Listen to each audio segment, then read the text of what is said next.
যখন কোনো বান্দা সূরা ফাতিহার একটা করে আয়াত বলে আলহামদুলিল্লাহি রাব্বিল আলামিন, সঙ্গে সঙ্গে আল্লাহ জবাব দিয়ে বলেন হামিদানি আবদি, বান্দা তুই আমার প্রশংসা করলি। আর রহমানির রহিম যখন বলে আল্লাহ বলেন আসনা আলাইয়া আবদি। মালিক ইয়াউমিদ্দিন যখন বলে আল্লাহ বলেন মাজ্জাদানি আবদি।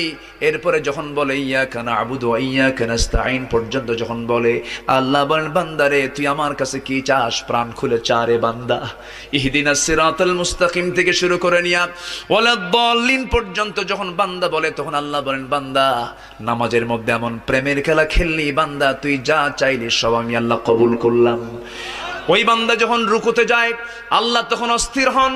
ওই বান্দা যখন সিজদায় যাওয়ার জন্য প্রস্তুতি নাই, সমস্ত ফেরেশতাকে ডাক দিয়ে বলেন ও ফেরেশতারা, এই বান্দাগুলো আমাকে দেখলো না, রাসূলকে দেখলো না, কোরআনকে দেখে হাদিসকে বিশ্বাস করে আমাকে খুশি করার জন্য তার সবচেয়ে সম্মানজনক